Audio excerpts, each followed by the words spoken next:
Grim predictions this morning with warnings we could be on the brink of a major global economic crash. Look out.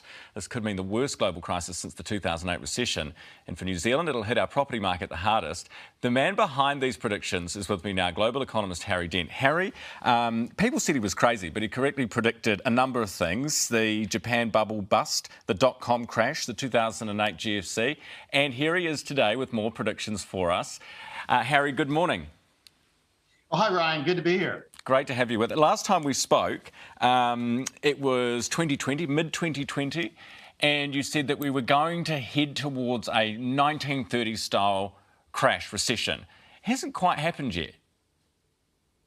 Yeah, I mean, we have been putting this off. Really, the long-term environment and my indicators have always predicted all the key turning points and tracked them in the past as well. We should have entered this depression-like economy in 2008. And of course, what happened, the 2008 crash was so severe, it wasn't an ordinary recession. Why? Because it was the beginning of a depression, that they've been printing money like crazy ever since. So they printed their way out of that. And then COVID hit, and then they really overreacted to that. I mean, I'll give you an example. In the US, in just the last 2 years, they printed $5.1 trillion, like almost a quarter of our GDP in just 2 years, compared to printing $3.6 trillion over several years after the 2008-9 crash. So they've had to accelerate and print more and more, especially with COVID.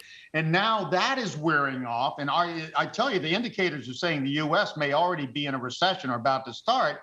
You can't keep avoiding a crisis. We never got rid of all the debt we had coming into 2007, the greatest debt bubble in history. And now we have a lot more, especially after COVID. So it looks to me like, yes, we are finally going to see a downturn that has to get deep enough to restructure debt. This is a good thing long term. You can't take the debt of the last generation and the last boom into the next boom. These poor millennials around the world, from the US to Europe to especially Australia, New Zealand, where you have the strongest, it's not fair for them to carry the debts of the baby boomers in this past crisis. So I think we are going to see a deeper crisis, and it's going to be very good.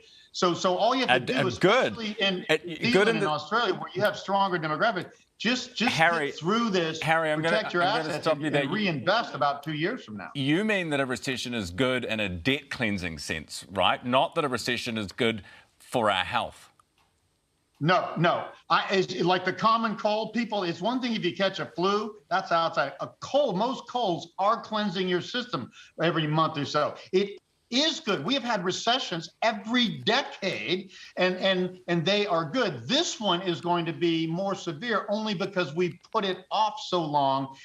Recessions are supposed to not only clear out bad debts, but to also to clear out what I call zombie companies that are no longer competitive, get them out of the way and let their resources and best employees go into better companies. It is good for the economy to have a reset and a shakeout every 10 years. And we haven't, this is the longest without one. And that's why I'm saying this one will be a little deeper. Okay. So, Harry, what does it mean for, you mentioned New Zealand, Australia, and last time we spoke, you mentioned our housing bubble. The bubble still hasn't burst. They're looking at 5-10% coming off prices here, but that'd take us back to probably 3 months ago. Harry, what are your predictions for New Zealand, Australia? Okay, I see, and this would be similar. You have a bigger housing bubble than the U.S. and higher valuations, both in New Zealand and Australia, but your underlying demographics are stronger. So I see a similar crash in the U.S., Canada, and Australia and New Zealand, about 40 to 50%. Now, that's a lot. And maybe it's 30 or 40 with you guys, but this is a lot, but it gets housing back to where the new families coming in their early 20s to early 30s who buy most of the houses can afford to buy a house again. So hang on, Harry. So Harry, you're scaring the punters. Harry, you're freaking the punters out here this morning. Harry, you're saying our house prices are going to drop 30, 40, 50%? Yeah. And well, the best thing to do is look, what was it worth at the bottom of the GFC, okay? What was your house worth? Because it's different. Housing is very different around the world, and even in different cities in Australia, New Zealand, California, you name it. So it's relative. What was your house worth after the GFC, say from between 2009 and 11, when that was bottoming, that is the most likely target. And what I'm saying to people, that's not that far to go back, but it's going to be lower than you think it is. It probably is going to be 30, 40, 50%, but it depends on your house. Harry, some houses, it may only be 20%. Harry, it's a big downturn. At this point, I do want to point out that you haven't always been right with your predictions. Do you have anybody that has long-term? I can tell you, long-term things, I've been more like 4 out of 5.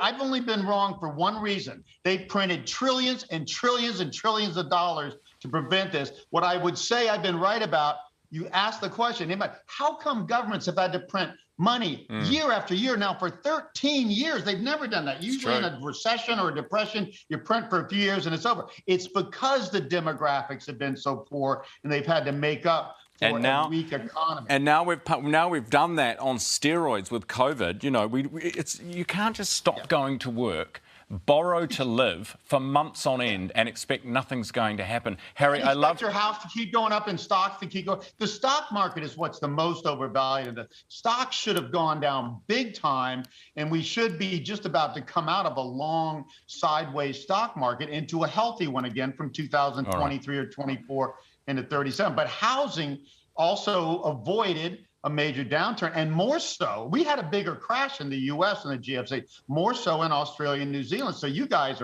are more overvalued. We're primed for a big punch in the face by the sounds of it. Harry, I love talking. No, it's just coming down to reality, which is a good thing. I hear you. If housing kept going up at the rate that's been going up in Australia and New Zealand in the last 3 or 4 decades, nobody'd be able to afford to buy a house 2 decades back. Nobody, except for people worth $10 million or something. Harry, the reality is we've got news to come to now. I appreciate your time this morning. Always great to talk the economy with you. Harry Dent, global economist, with us this morning.